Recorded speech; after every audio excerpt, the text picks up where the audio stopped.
Today, I'm sitting across from a man, by all logic, shouldn't exist. His name has been whispered across continents, his actions observed but never fully understood. Some say he's a myth, others insist he's just a man with impeccable timing, but the truth? The truth is sitting here right in front of me. Homunculus Dan, thank you for being here.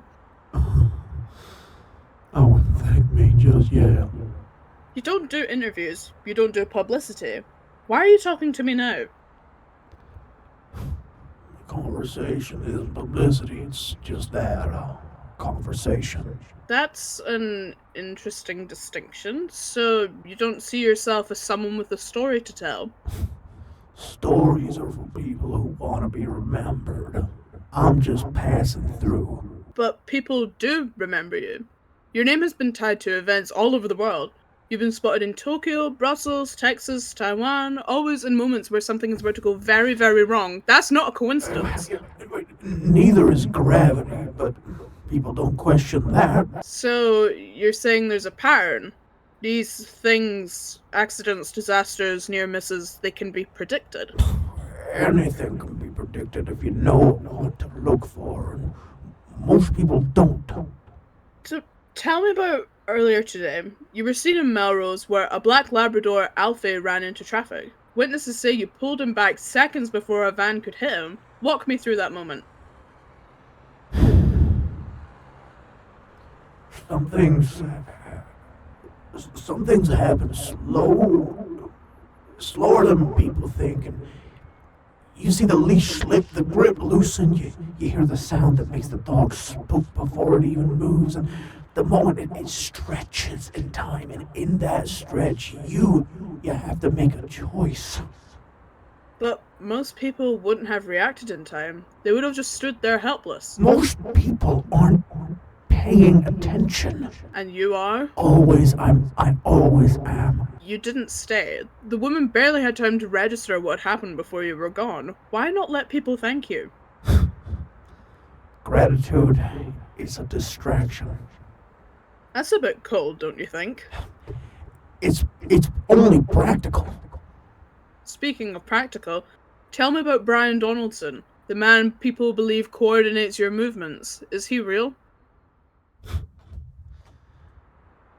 Real enough. So, what does he do for you? Brian moves the pieces before I do. He clears the paths that might otherwise be blocked. Kind of makes sure that I can be where I need to be without any interruption. And what about Lee, the Taiwanese actor you're supposedly friends with? He minds his own business. That's why I like him. You're selective with your answers. You only give enough to make people wonder. You ask questions like you're digging for something. What if I told you that there's nothing to find? But there is something. There's you. And despite everything, despite the stories, the rumors, the reports, you keep going. What drives you? You ever seen a mistake happen in slow motion, like a glass tipping just before it falls, or a car sliding just before it crashes? That split second before something just immediately becomes irreversible. Yes. Now, imagine you could stop that just once. Wouldn't you? Yes. Now imagine you couldn't ever turn that off. Where do you go next?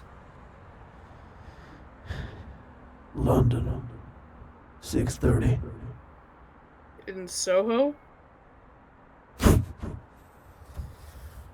Enjoy your coffee, Hallie. And just like that, he's gone. No goodbyes, no explanations, just a few words left hanging in the air, like footprints in the sand waiting for the tide to take them. They call him an urban legend, a myth, a man who doesn't exist. But I sat here, across from him. I heard his voice. I watched him dodge every question without ever actually lying. So, is he real? Or is he just a trick of timing? A figure who only exists in the space between disasters? I don't know. But what I do know is this. In about an hour, in Soho, London, someone will be looking at the door, waiting, wondering. And maybe, just maybe, they'll see something, or someone, they weren't expecting. This has been Hallie speaking with Homunculus Dan, or at least, I think I did.